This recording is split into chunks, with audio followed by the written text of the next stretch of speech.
Boa noite.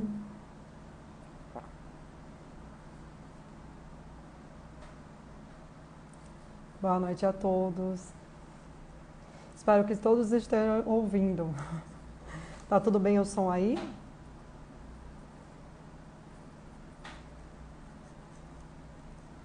Boa noite. Vamos esperar a Bia entrar.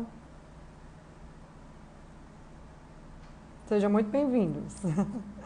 Prazer ter vocês aqui conosco.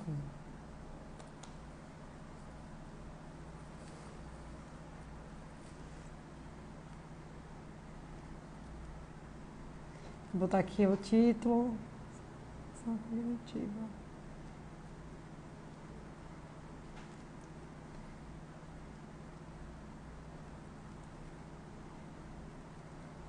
Olá, boa noite. Bia entrou. Deixa eu fazer o convite para ela.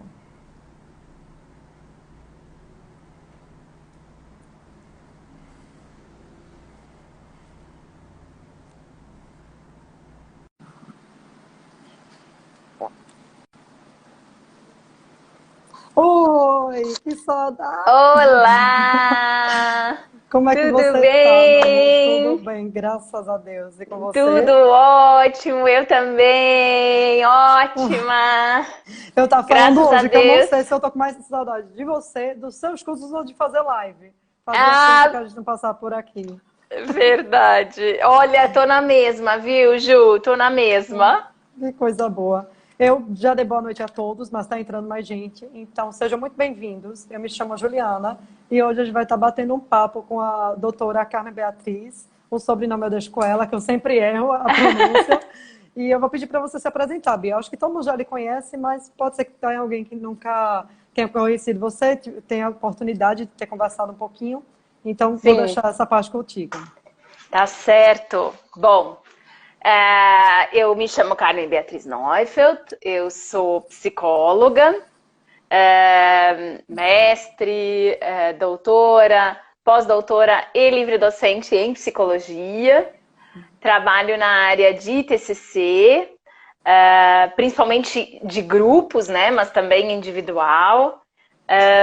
Que mais? Sou professora do Departamento de Psicologia da Faculdade de Filosofia, Ciências e Letras de Ribeirão Preto, da USP. Coordeno o LAPIC, que é um laboratório de pesquisa e intervenção cognitivo-comportamental. E atualmente estou presidente da Associação da Federação Latino-Americana de Psicoterapias Cognitivas e Comportamentais. Que currículo, Além hein? disso, sou também bolsista produtividade do CNPq. Acho que eu falei as principais coisas, né? Já deu para conhecer um pouquinho a sua bagagem, né? Hoje a gente vai estar fazendo uma préviazinha do que a gente vai ter esse final de semana, né? Dia 13 à noite, que é uma sexta-feira, e 14, o dia todinho que a gente vai passar juntinho, e sábado, falando só Ai, sobre que conceitualização delícia! cognitiva. Que Então, a gente vai dar uma delícia! prévia, né, do que está por vir. Então, eu queria começar. A gente vai deixar para falar um pouquinho de como é que vai ser o curso no final, que eu acho que a gente fecha bem, depois de a gente já ter falado um pouquinho. Então, eu faço logo a primeira pergunta. O que é conceitualização cognitiva? Maravilha, que bom. Nossa, que presente, né? De poder falar de conceitualização no CEPA. Oh, delícia! Mas antes até de responder, posso tomar a liberdade de dizer oi para as pessoas? Claro.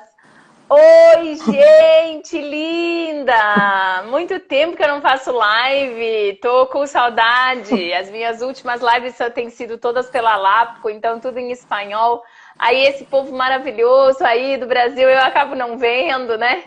Então, tô com saudade, gente. Que delícia! Olha só quanta gente nos acompanhando já. Obrigada, obrigada, gente, por E a gente está com acompanhar. saudade do seu chá da quinta-feira, né? Pontualmente às Ah, 17, que nunca mais teve. eu também tô, eu tô doida pra voltar. Eu tô doida pra voltar, Juliana. Deixa eu te contar, louca pra voltar, Então, mas volte não para a tá gente aprender dando um pouquinho. É, tempo.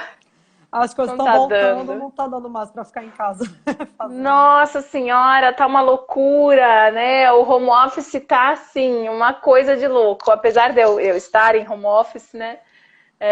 De qualquer forma, Eu tenho toda a intenção, tenho até um planejamento já para a segunda temporada do Chá de Quinta, mas ainda não deu, Ju. Tô devendo aí para o pessoal que gosta do chá, né? A gente fica na expectativa, é bom que dá o gostinho, né, da espera. Ficar lá É, esperando a com segunda certeza. temporada. Com certeza, com certeza. Bom, então vamos para a tua pergunta, né? Conceitualização. O que é conceitualização? Bom, conceitualização é um processo de fazer uma leitura dentro de uma linha teórica específica de um caso. E aí eu já vou causar aí dizendo que não é só de um caso, né? O mais comum as pessoas associarem conceitualização com um caso, né? Com uma sintomatologia, um modelo cognitivo e tal. Mas eu posso fazer conceitualização de uma escola, de uma empresa, de uma realidade, de uma comunidade, de uma cultura, de um país, de uma realidade sociocultural, política. Porque o que quer dizer conceitualizar? Conceitualizar significa que eu vou fazer uma leitura a partir de uma linha teórica, a partir de uma abordagem teórica, do porquê ou de como as coisas acontecem, por que elas acontecem, quais seriam possíveis variáveis independentes associadas com aquela manifestação, aquela situação que está acontecendo, né? E principalmente eu acho que o entendimento mesmo, fazer uma leitura daquele caso, daquela situação, daquela realidade, daquela relação, né? Tanto isso é possível que a gente tem aí na literatura conceitualização de caso de casais, conceitualização de caso de famílias, conceitualização de caso, né, de grupos, que é o que eu trabalho muito, né? E também eu devo dizer que a gente pode se aventurar a fazer conceitualização de caso de qualquer evento individual ou social. Então, por exemplo, eu nunca esqueço que uma vez no ano passado, no nosso cenário político todo, que todo mundo sabe, né, das eleições, eu fiz uma conceitualização de caso do nosso cenário político, né? E as pessoas, num primeiro momento, ficaram assim, mas como assim? A TCC dá suporte para a gente fazer uma leitura, né, do nosso contexto político? Por que não? Por que a gente não poderia fazer, principalmente se a gente conhecer mais a fundo a teoria e levando em consideração que, principalmente a partir do modelo geral ou modelo modal, a gente tem sim condições de fazer uma leitura mais abrangente. Então, em suma, o que é conceitualizar, né? O que é conceitualização cognitiva? Conceitualização cognitiva é fazer uma leitura a partir de uma linha teórica dentro das terapias cognitivas e comportamentais. Outros autores vão chamar de formulação de caso, de enquadre do caso, né? Eu gosto mais do termo conceitualização, mas, na verdade, fazer uma leitura a partir de uma teoria do que está acontecendo com indivíduos, grupos, comunidades, situações socioculturais ou políticas, e principalmente aplicar a lógica da teoria para entender essa realidade, esse contexto, essas pessoas, essas relações. E sim, também a sintomatologia, claro. Perfeito. E aí você já explicou um pouquinho o que é a conceitualização cognitiva, que para muita gente esse termo é muito novo, né? Muita gente não escutou, nunca aprendeu, não viu na faculdade, enfim. E aí quais são os tipos de conceitualização cognitiva? Bom, então eu, na verdade, posso, se a gente for pensar em termos de... Bom, eu posso fazer várias divisões. Podemos começar do começo, né? O mais comum é que as pessoas façam conceitualização cognitiva de casos e principalmente focado nas dificuldades, né? Nos sintomas, nas queixas que os pacientes trazem. Então, é comum até que a literatura fale de uma conceitualização negativa, ou seja, de uma conceitualização daquelas coisas que não estão funcionando bem, das dificuldades, dos desafios, daquilo que realmente os nossos pacientes trazem como queixa, como dificuldade. eu posso também, né, e quem faz a proposta, né, quem primeiro publica uma proposta de o que a gente chama de conceitualização positiva, né, do caso, é a PADESC. Então, ela vai dizer que a gente pode também conceitualizar os aspectos positivos, as forças, as coisas que os nossos pacientes fazem bem, as habilidades, porque, na verdade, nós não precisamos... isso é uma eleição que nós fazemos, de olhar, de repente, só para aquilo que não está funcionando bem, aquilo que está difícil para o nosso paciente. Então, obviamente, nós também podemos fazer uma conceitualização positiva, ou seja, das forças, das habilidades, das coisas que os nossos pacientes fazem bem. Isso pensando bem em linhas gerais, né, Ju? Mas eu gostaria, inclusive, que a gente pudesse voar um pouco mais e fazer o link com o que eu estava comentando antes com vocês, né? Que a gente pode fazer conceitualização, na verdade, de qualquer tipo. A gente pode fazer conceitualização de grupos, a gente pode fazer conceitualização de indivíduos, de comunidades, de realidades socioculturais, de contextos, de relações, de interações. Lembrando que, em geral, a gente tem escolhido um foco para a conceitualização, mas a gente pode fazer conceitualizações mais abrangentes, menos abrangentes. E a outra coisa bem interessante é que a gente tende a usar a conceitualização cognitiva como um termo muito focado ou muito direcionado com a terapia cognitiva, cognitivo-comportamental beckeniana, mas todas as perspectivas dentro do grande enfoque cognitivo e comportamental fazem formulação de caso, né? Na verdade, eu acho, né, eu me aventuro a dizer que todas as teorias da psicologia fazem algum tipo de leitura dos seus pacientes. Então, são conceitualizações, porque, na verdade, eu estou conceituando a partir dos conhecimentos de uma determinada teoria. Eu estou lendo aquele caso, aquela realidade, aquela interação, aquela relação. Então, na verdade, eu posso fazer vários tipos aí de conceitualizações. Hoje em dia, a literatura tem mostrado que a ideia de conceitualizar apenas os aspectos que não estão funcionando bem dos nossos pacientes é uma visão muito simplista e até, digamos assim, parcial do que acontece de fato com os nossos pacientes. Então, já de longa data, né, desde que a PADESC publicou, eu acho que foi no final dos anos 90, um primeiro paper, depois tem um livro bem famoso dela, que inclusive foi traduzido aqui para o Brasil pela Artimed, né, sobre conceitualização. Tem um convite a gente olhar para as potencialidades, as forças dos nossos pacientes também, né? Então, claro que num primeiro momento talvez seja muito desafiador fazer tudo isso ao mesmo tempo agora, né? Mas o convite é que nós, na verdade, isso é um exercício eterno, sabe, Ju? É um exercício de leitura de uma teoria. Então, a gente sempre vai ter o que conceitualizar, né?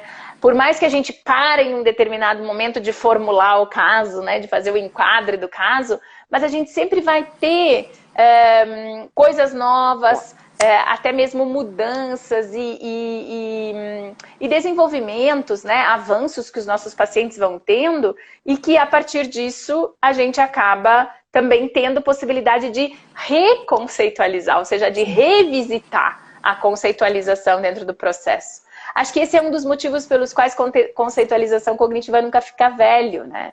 Porque, na verdade, é sempre novo, é sempre um desafio. Cada novo paciente, cada novo grupo, cada nova família, cada novo casal, cada nova realidade, cada nova comunidade onde a gente vai trabalhar, cada escola, cada empresa, cada ONG, sempre vai ter possibilidades de uma nova leitura, né? Então, acho que esse particularmente é uma das coisas que me encanta, é uma das coisas que me faz gostar tanto dessa discussão sobre conceitualização cognitiva, né? Com certeza. E a Joyce, ela perguntou sobre a conceitualização cognitiva das crianças com TDAH e TEA. Ela está perguntando como você indica. Perfeito, perfeito. Joyce, na verdade, a conceitualização, ela leva em consideração o modelo cognitivo dos transtornos, mas ela não se restringe a ele. Então, acho que esse é um outro ponto bem interessante, né? Talvez alguém que tenha me assistido na primeira década dos anos 2000 falando de conceitualização, porque faz tanto tempo assim que eu gosto de conceitualização, né? Que já fazem aí 10 anos eu falando de conceitualização ou mais. Talvez tenha ficado com a impressão, né, de um foco muito grande em sintomatologia, porque era também o que se tinha na literatura naquele momento. Mas, paulatinamente, a gente tem tido uma mudança muito grande no sentido de entender mais os fenômenos humanos, né, por trás do transtorno. Então, Joyce, o que eu gostaria de comentar é que sim, eu também vou fazer conceitualização cognitiva, obviamente, dos nossos pacientinhos com TEA, TDAH, TOD, TOC, depressão, ansiedade, né? Todas essas coisas elas vão aparecer. Mas, ao contrário do que numa versão talvez mais antiga, né, de conceitualização, onde o diagnóstico era muito o foco que me carregava, hoje, cada vez mais, o diagnóstico é mais uma informação para minha conceitualização. Então, eu quero saber muito também sobre tudo que funciona, tudo que é diferente e específico e distintivo e subjetivo dessa criança específica, mesmo ela tendo TEA, mesmo ela tendo TDAH, por mais que eu tenha o modelo cognitivo do transtorno. E aí eu queria até aproveitar essa pergunta linda da Joyce para fazer um parênteses. A gente tem que lembrar que cada vez mais, né, na medida em que a gente se atualiza na literatura, tem se enfocado na ideia de que o modelo cognitivo da ansiedade, o modelo cognitivo da depressão, o modelo cognitivo do TDAH, o modelo cognitivo do que quer que seja, é o modelo do transtorno e não das pessoas. As pessoas são sempre mais do que o modelo do transtorno que elas apresentam. Como dizem, né, no senso comum, né, eu tenho TDAH, o TDAH não me tem, né? Ou seja, eu posso apresentar características de um determinado transtorno, mas eu não me resumo àquele transtorno. Então, a conceitualização, ela também tem que levar isso em consideração. Quais são os aspectos que estão associados quando eu tenho um paciente que tem um transtorno, quando eu tenho um paciente que tem uma sintomatologia, mas a conceitualização ela não tem a intenção de resumir a gente àquele transtorno. Porque senão não teria por que fazer conceitualização, né, Ju? Então isso já desde quando a conceitualização surgiu como proposta, né? Porque se o modelo cognitivo da depressão já explica tudo, por que nós temos que fazer outra conceitualização dos nossos pacientes deprimidos? Com certeza. Porque justamente o modelo da depressão explica a depressão e não a pessoa que está apresentando aquela subjetividade de cada um, né? Exatamente. Como é a depressão da Ana, da Maria, da Cláudia, do João, do Pedro? Como é?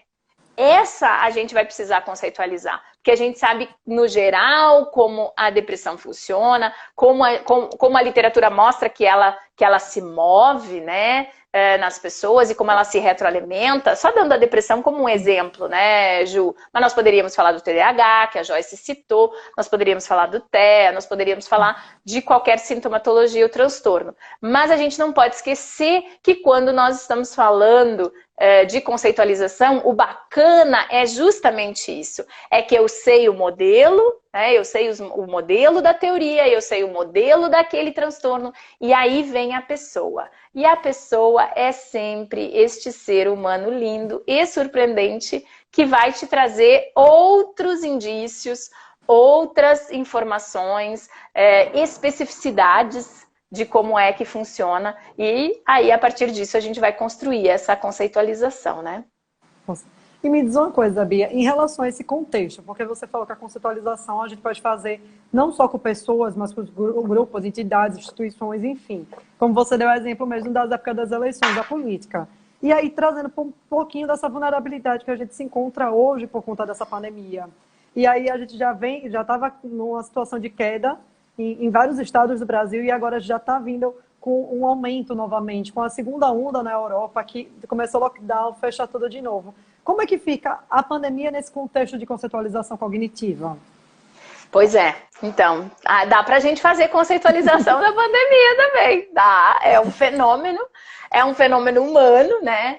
Inclusive dá pra gente fazer, isso que é muito interessante, em geral, a nossa conceitualização de fenômenos sociais, ela não pode ser a conceitualização única, né? Porque ela, de novo, vai ocupar aspectos distintivos, né, de grupos. Então, por exemplo, se a gente fosse pensar em termos de pandemia, nós temos grupos de pessoas, por exemplo, que já estão totalmente dessensibilizadas, ou seja, elas já têm pensamentos do tipo, nem é tão grave assim, veja que nem deu nada, isso aí é conversa, ações da mídia, coisas do gênero, né? Isso é o tipo de pensamento. Aí a gente tem outros tipos de pensamentos, por exemplo, né, de catástrofe, que a gente nunca vai sair desse cenário, que esse cenário vai ficar se perpetuando. E aí tem notícias, né, que embasam, quando eu digo que são pensamentos, né, Ju, eu não estou dizendo que necessariamente esses pensamentos não tenham base em evidências. Pode ser que eles tenham base em evidências, talvez tenha gente dizendo exatamente esse tipo de coisa, né, na mídia, ou escrevendo, ou publicando mesmo. E também, por exemplo, existem aí algumas previsões assustadoras sobre que nós vamos nessa vida por mais 4 anos, né? Por exemplo. Então, desde gente dizendo que isso vai até 2021, outros que vai até 2022, depois outros dizendo que a gente vai passar 4 anos, fora a galerinha que começa a falar sobre que isso na verdade vai ser a nossa realidade, né? Essa vai ser a nossa realidade daqui para frente, que vai acontecer com mais frequência e que tem a famosa teoria dos 7 anos, né? Que os tais dos 7 anos vão ser, já não são mais 7, já são de 4 em 4. Então, veja, eu não tô querendo assustar ninguém, né? Ninguém tá assistindo essa live para ficar desesperado com a pandemia e quais são as previsões desastrosas e apavorantes e ansiogênicas que as pessoas fazem. Mas todas essas previsões, elas impactam com o nosso sistema de crenças, com os nossos modos, com a nossa forma de ver. E eles vão dar match, né? Até que ponto eu acho que isso faz sentido, eu respondo a essas evidências, eu não respondo a essas evidências, eu acho que essas evidências fazem ou não fazem sentido, até que ponto eu me impacto, né? Que tipos de emoções eu sinto a partir disso. E aí algumas pessoas vão dizer, não, isso é tudo bobagem, você não deve deixar se afetar. E isso também está falando sobre o que as pessoas acreditam sobre se deixar afetar, sobre como lidar com as emoções. Então vejam que tudo isso é passível de ser conceitualizado. Cada uma dessas falas, cada um desses lugares de fala, né? Porque na verdade isso não é a fala específica de uma pessoa. Isso são, na verdade, movimentos sociais. Então são falas sociais, então tem o grupo das pessoas que vão defender isso, tem o grupo das pessoas que vão defender aquilo, tem o grupo das pessoas que vão dizer que não é assim, tem o grupo das pessoas que vão dizer não, é muito mais grave, tem o grupo das pessoas que vão dizer nossa senhora, vocês estão todos doidos, não tem nada a ver. E cada um desses grupos é possível da gente conceitualizar. Que modo é esse, né?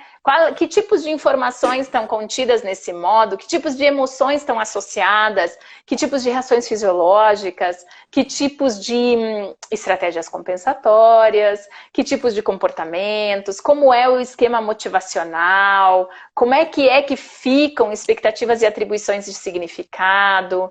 E o quanto isso pode estar ou não associado com sintomatologias que a gente vai começar a mostrar a partir de cada um desses lugares de fala, né?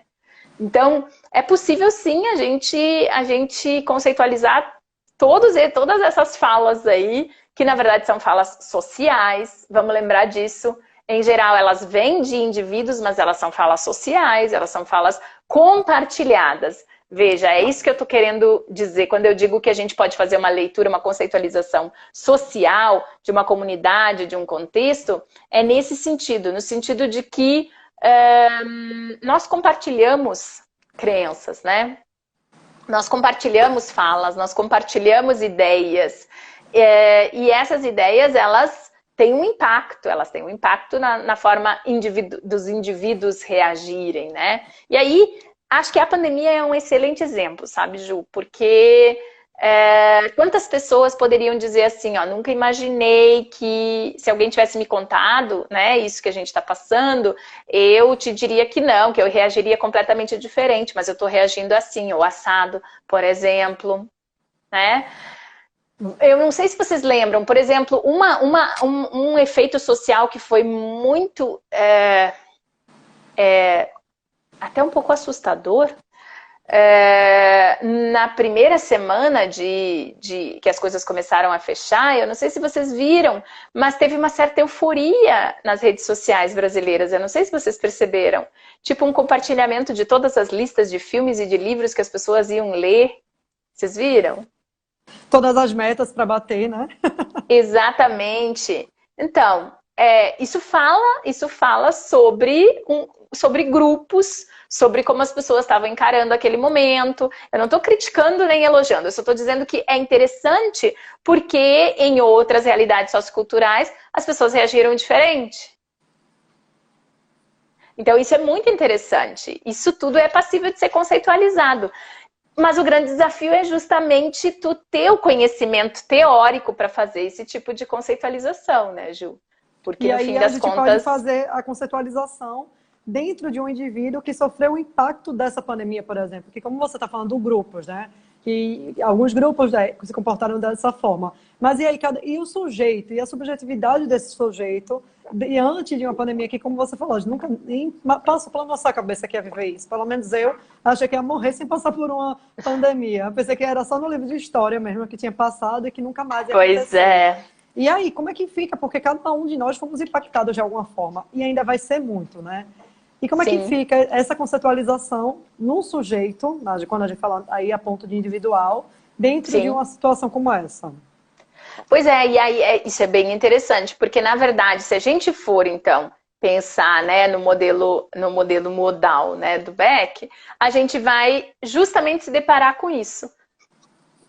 Com o fato de que nós temos uma tendência a falar muito sobre crenças individuais, mas a gente esquece que existem as expectativas e as atribuições de significado, que na verdade são crenças que a gente compartilha com o nosso grupo sociocultural. Então, a depender de qual grupo eu tô, a pandemia também vai me impactar de formas distintas, né, Ju? Com certeza. Então, por exemplo, se eu tô num grupo onde as pessoas acham que não dá nada e tal, e isso dá match com as coisas que eu penso, com as coisas que eu sinto, com as formas como eu reajo, eu vou ter determinados tipos de respostas, eu vou ter determinados tipos de reação em relação, por exemplo, à pandemia. Agora, se eu tô, por exemplo, num grupo onde a perspectiva é distinta, a perspectiva talvez seja bem desesperançosa até. Outros tipos de impactos. Se eu tô dentro de um grupo que quer fazer desse limão uma limonada, né? Do grupo da pandemia, do bater todas as metas, né? De fazer todas as coisas que eu não fazia ou que eu não dei conta de fazer, então vamos aproveitar para fazer todas. É outro tipo de impacto. Então depende muito também de qual é o meu grupo sociocultural. E eu acho que a outra coisa que é muito interessante é que nessa nossa vida online, né, a gente acha que a gente está sozinho, mas a gente não tá, né? De jeito nenhum. A gente não tá. A gente continua na interação social. As redes sociais não se chamam redes sociais à toa, né? Tem uma interação e tem toda uma interação, toda uma relação social que pode não ser presencial nesse momento, mas ela é virtual e ela nos impacta.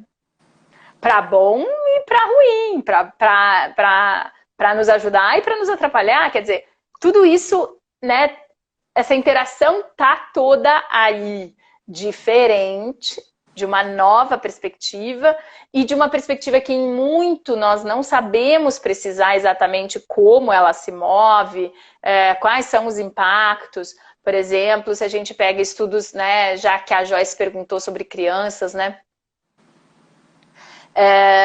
a gente vê que a gente não sabe, de fato, quais vão ser ou quais são os impactos, por exemplo, para o desenvolvimento de tudo isso.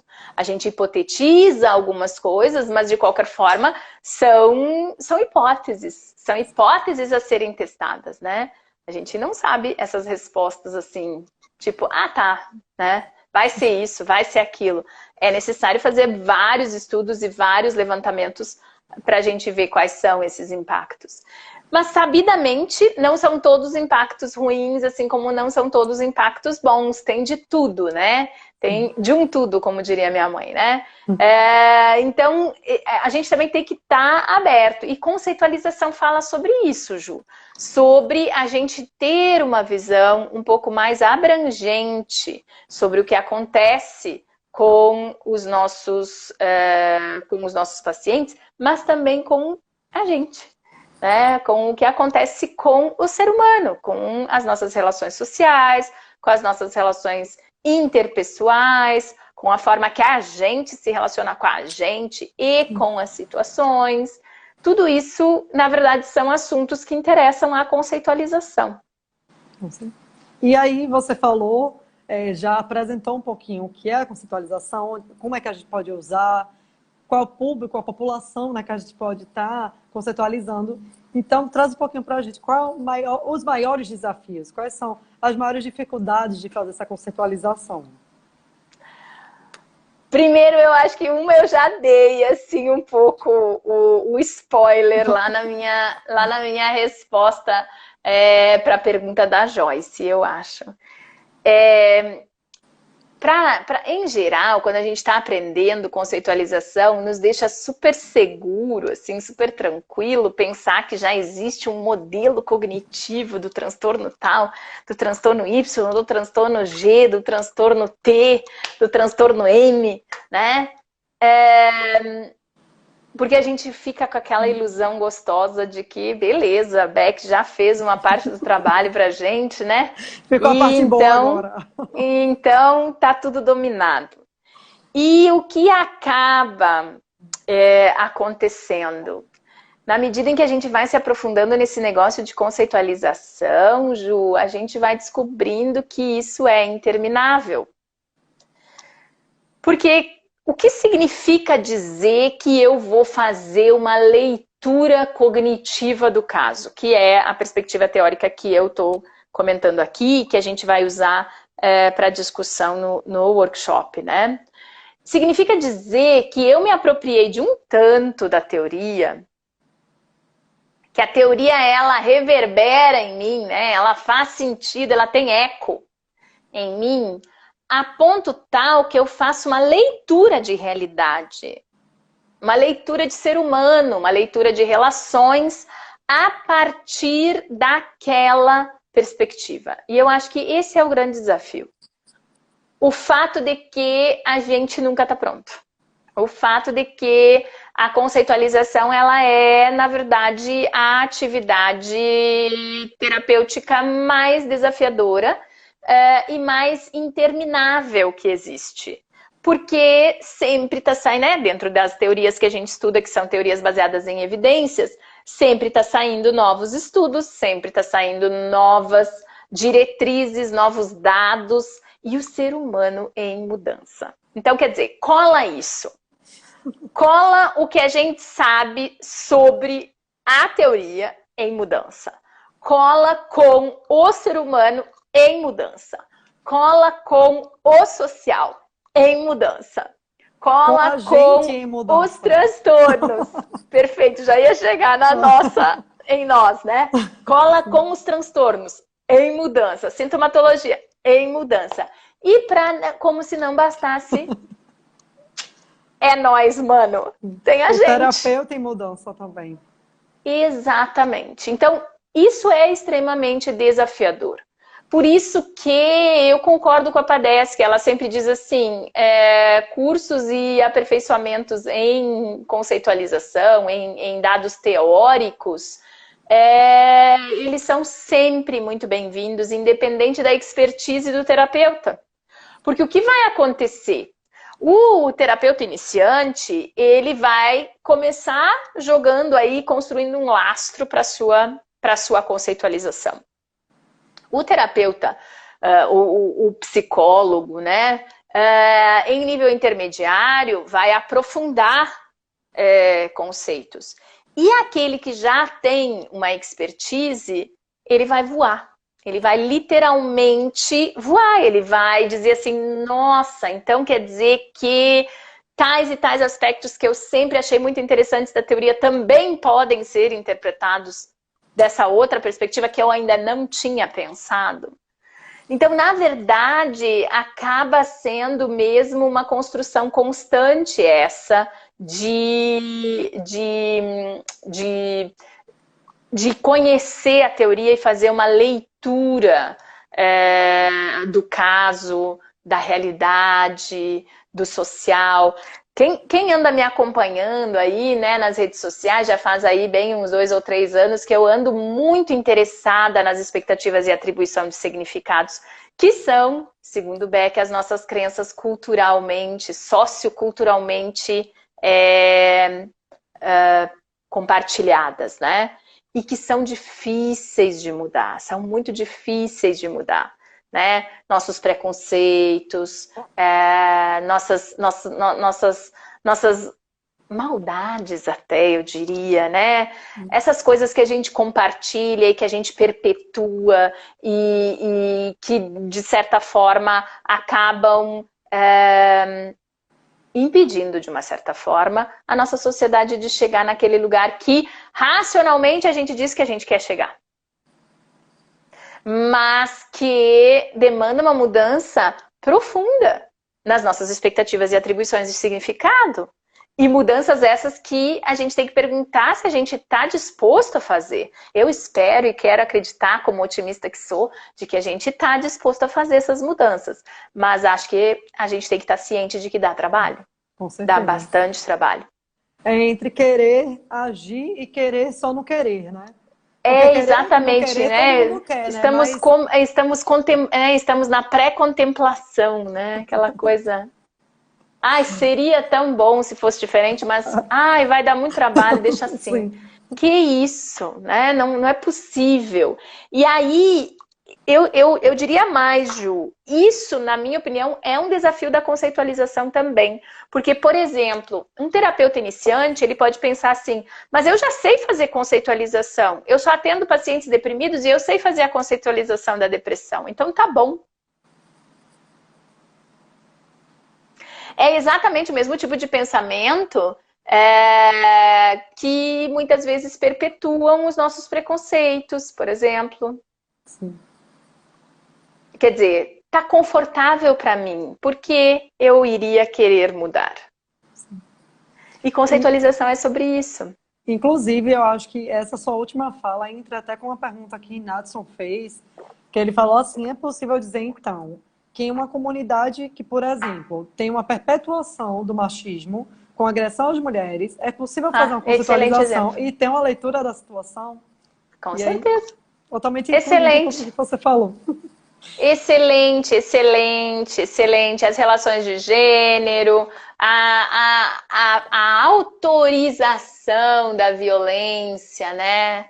A autorização da violência contra grupos minoritários, contra tudo aquele ou aquilo que é diferente do status quo, né? Então, eu estou nesse lugar onde, para mim, está confortável. Então, por que eu me movimentaria?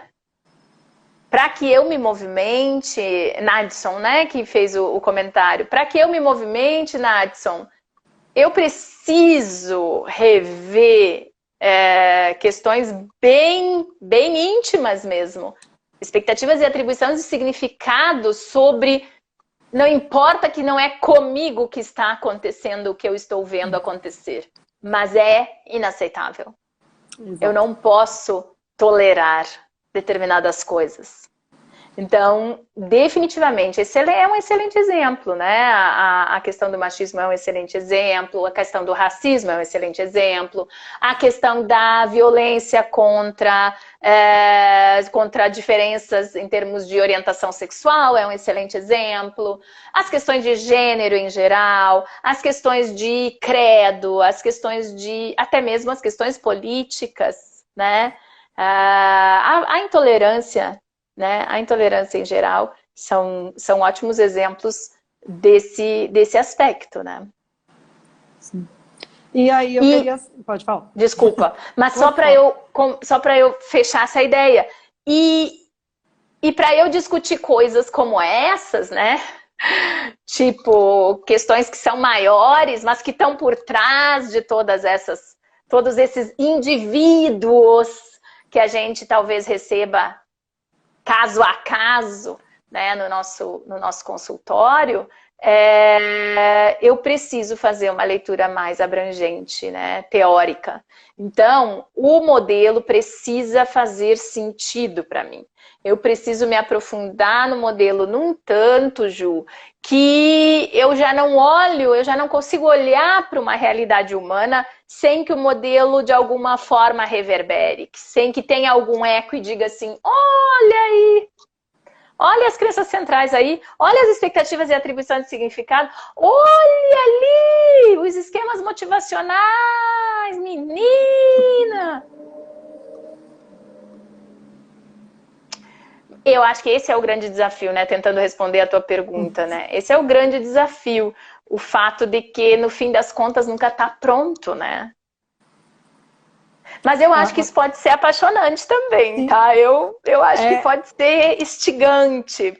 e é a busca mesmo dessa evolução, né? Tanto como profissional como humano, como um ser Isso. social, né? É você ter essa responsabilidade ética, procurar o conhecimento sempre. A gente fala muito disso, de que muitas vezes, e aí fazendo a comparação, o novo está ali na busca do conhecimento e muitas vezes os mais velhos, e eu não estou falando de idade, mas eu estou falando da profissão, acha que já sabe de tudo e traz o ponto como você trouxe. A evolução da teoria, como você falou, em 2010 eu falava uma coisa totalmente não, mas falava diferente, diante de uma abordagem como era. Hoje em dia já tem outros conceitos, já tem outras coisas agregando, e é tão rico isso, né? Sempre buscar a melhoria e a evolução. Sim, E sim. como isso vai impactar no tratamento.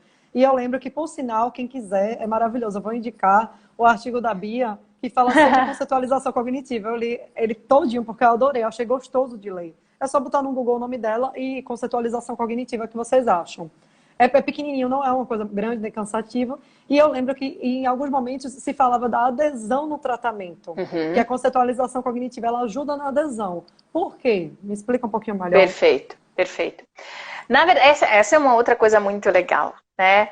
É, a conceitualização em si, ela nasce como uma forma pra gente, né? Como eu digo, para consumo interno. Então, ela nasce para a gente fazer uma leitura teórica, né, do que está acontecendo com os nossos pacientes, com as pessoas que a gente vai atender. Ou com a realidade na qual a gente quer intervir. Porque a gente também pode fazer conceitualização de uma realidade que a gente quer prevenir, na qual a gente quer promover saúde. Hashtag fica a dica. São coisas que eu ando muito interessada, né, Ju, tu sabe? Então eu não posso deixar de puxar um pouquinho da brasa pro meu assado aí. Mas, por outro lado, o que a literatura mostra também é que fazer a conceitualização no nível de conhecimento que o meu paciente consiga alcançar. Não precisa ser as raias da loucura, né? No nível de conhecimento que ele consiga alcançar, fazer a conceitualização cognitiva colaborativamente com o paciente sim, tem se mostrado pelas pesquisas como uma estratégia de adesão. Como assim? As pessoas tendem a aderir mais ao tratamento, porque elas entendem como o tratamento funciona e por que elas estão recebendo aquele tratamento e não outro. Então é mais ou menos assim, por que eu vou passar essa pomada no meu dedo dia sim, dia não? Porque eu entendi que se eu passar todos os dias, tende a ficar muito úmido e aí machucar mais. Deixar mais sensível o meu dedo. Então, eu vou passar um dia sim, um dia não. Nem que eu tenha que botar um despertador. Mas até a pessoa entender que não é para passar todos os dias e que não é para folgar mais de um dia, ela precisa entender por quê.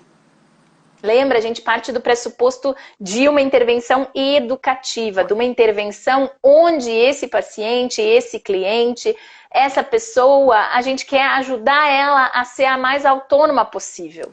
E a conceitualização, ela ajuda enormemente nessa autonomia. Por quê?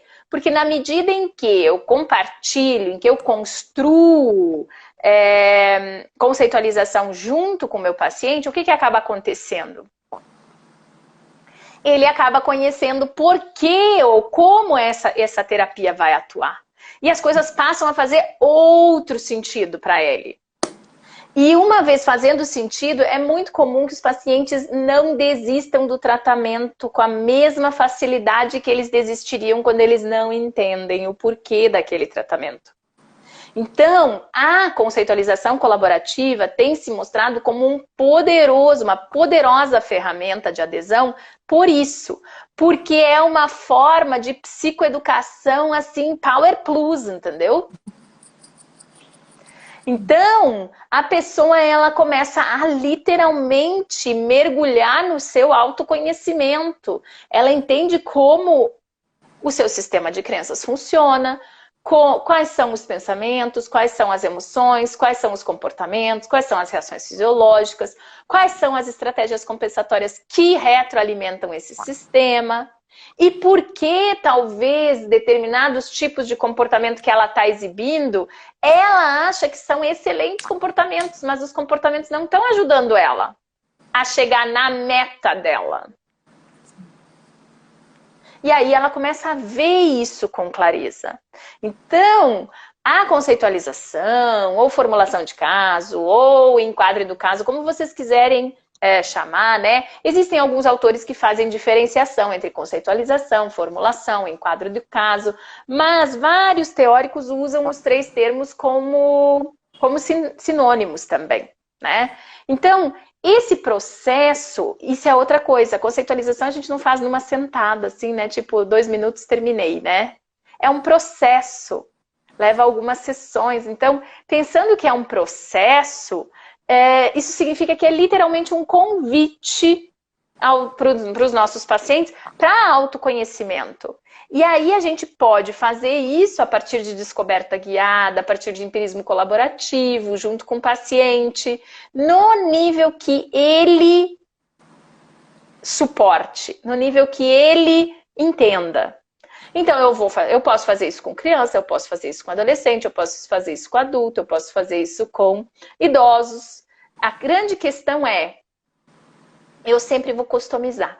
Eu sempre vou fazer de acordo com aquela realidade, com aquele nível cognitivo, com aquele nível de interesse até, né, do próprio paciente. Existem pacientes que podem talvez ter mais interesse, né, como eu brinco, frita, né, frita o cérebro. O paciente fica assim, meu Deus, que coisa interessante, daí quer saber mais. Já outros vão dizer assim, interessante, tá, e o que eu faço com isso, né? Então, vai depender, cada um de nós somos muito diversos, né? É maravilhoso isso, o quão diversos somos. Mas, definitivamente, a literatura mostra que a gente tem aí uma ferramenta de adesão muito poderosa, muito potente. A tendência é que os pacientes com quem nós fazemos a conceitualização colaborativa desistam menos do tratamento, não só em termos de desistir de não vir ao tratamento, mas também eles aumentam a adesão, por exemplo, na colaboração efetiva, em se engajar no tratamento. Perfeito. E aí quem não quer, né? Quem não quer? Quem não quer, como paciente que está ali se dedicando, tanto investindo financeiramente, quanto em tempo, que a gente sabe que às vezes tem que se desdobrar para ter o tempinho, quanto para o profissional sentir que de fato está ajudando, que está com certeza, efeito, né? Com certeza. Com E certeza. aí, eu vou ler só uns comentáriozinhos aqui. Eu acabei não interagindo com as pessoas, eu me empolgo, Juliana, não Mas eu tô olhei as aqui, pessoas. mas eu tô aqui dando uma fiscalizada. Então, Max, ele falou que foi uma excelente aula, não é mais nem mega aula mesmo, e Oh, ele falou que foi uma verdadeira aula mesmo. Ultrapassou um pouquinho do objetivo, o que é muito bom, né? Porque a gente já está dando um gostinho mesmo, tanto para os alunos que vão poder estar com a gente, como não. Então, conhecimento nunca basta, né? E aí a que Daniela, bom. enquanto você falava, um pouquinho agora, né, do desafio, Daniela complementou falando que é de fato uma psicoeducação, que é o melhor entendimento e responsabilidade do paciente com o resultado, a participação dele de fato para as melhorias, né? Aí ela falou Sim, literalmente de forma direta e estruturada. Aí ela botou depois sim. adaptações e o encaixe perfeito que depende do paciente, respeitando todo o contexto. Lindo, é isso aí, muito bom, E muito aí ela depois bom. complementou, que eu só vi agora, que uns querem a resposta de modo imediato, de forma mágica, mas eles precisam construir todo esse processo, uma parceria, porém que ele é o autor da história. Perfeito. Perfeito, é isso aí que a gente quer alcançar, né? Esse ajudar os pacientes a se verem como autônomos, né, Ju? Acho que esse é um ponto super, super importante, né? Muito Sim. legal. Eu tô aqui também olhando. Oi, gente, quanta gente! Vocês me desculpem, eu falei mais que o homem da cobra, né? Aí eu falei, nem falei com as pessoas. Desculpa, gente. A Juliana me fez um monte de pergunta boa e eu fiquei aqui querendo responder as perguntas, né? Tipo, pergunta dada, tem que dar resposta, né? Tem que dar conta. Mas não se preocupe que vamos ter 12 horas falando sobre conceitualização cognitiva. Então vai ter tempo Maravilha, demais para a gente bater muito papo. E aí eu com queria avisar a certeza. todos, para não, quem chegou depois, para não se preocupar, que a live vai ficar gravada no nosso feed. E aí eu queria que você falasse um pouquinho, Bia, do curso, desse workshop, como é que vai ser? Tá. Bom, o workshop, ele é baseado em três pontos principais, né? A gente vai revisitar a parte do modelo linear. Não tem como a gente não falar do modelo linear, né? Do modelo básico do Beck.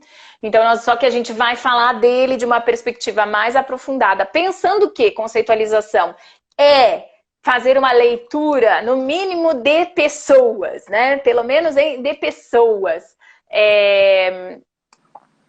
De uma perspectiva teórica, a gente precisa aprofundar a perspectiva teórica. Então, a gente vai falar, vai revisitar o modelo linear, tá? Depois, a gente vai discutir o modelo modal, que hoje em dia se chama também de modelo geral, né? E aí a gente vai em alguns casos, talvez dar um pouco de trabalho para as pessoas que estão inscritas no workshop, né? Porque nem todo mundo está tão familiarizado com o modelo modal, né? Apesar de ser um modelo já que existe há bastante tempo e que é super importante, justamente com base em todas essas coisas aí, né? Para dar a base a todas essas coisas que a gente está discutindo. E o terceiro ponto vai ser a proposta de conceitualização colaborativa mesmo para fazer com o paciente, seguindo muito essa dinâmica, né, que eu tenho desenvolvido aí já há mais de 10 anos, de como a gente pode ajudar os terapeutas a fazerem uma conceitualização colaborativa com os pacientes, adaptando para os diferentes níveis cognitivos dos pacientes, né? A gente vai se focar em conceitualização de adultos, idosos, talvez adolescentes da segunda fase da adolescência. Não vai dar tempo da gente falar especificamente da prática da conceitualização colaborativa com as crianças, mas eu devo dizer que toda essa parte, principalmente, né, de aprofundar o modelo linear e o modelo modal, acaba sendo, em geral, bastante útil para os terapeutas de crianças e adolescentes, porque muitas vezes eles não estão familiarizados com a leitura cognitiva da infância, do desenvolvimento do sistema de crenças. E a gente vai falar sobre isso, né? Sobre como esse como esse sistema de crença se desenvolve, como é que a gente chega a ter uma crença de incapacidade, como é que a gente chega a ter uma crença de vulnerabilidade. Então, acaba sendo útil também para os terapeutas de crianças e adolescentes. Além do que, né, Ju, tu sabe que eu sigo aquela teoria de que todo terapeuta de criança e adolescente é terapeuta de adulto, né? Porque nunca vi criança e adolescente que não viesse com um combo. Sempre vem com um combo, né, dos adultos de referência e não se ofendam aí os terapeutas de adultos, que eu também sou terapeuta de adulto, mas não tem jeito. O terapeuta de criança e adolescente, ele tem que ser nesse sentido, ele tem que entender de adulto, ele tem que entender de idoso, porque quantas vezes vem uma avó, quantas vezes vem um vô, quantas vezes vem um cuidador já idoso, quantas vezes, né, tá envolvido aí professores, pais, mães, adultos em geral que convivem com essa criança. Então, nesse sentido, eu não vejo muito como separar, sabe, Ju? O processo deu... beleza, eu me especializei para ser terapeuta de criança e adolescente. Ótimo, maravilhoso. Bem-vindo ao mundo dos terapeutas combo, então.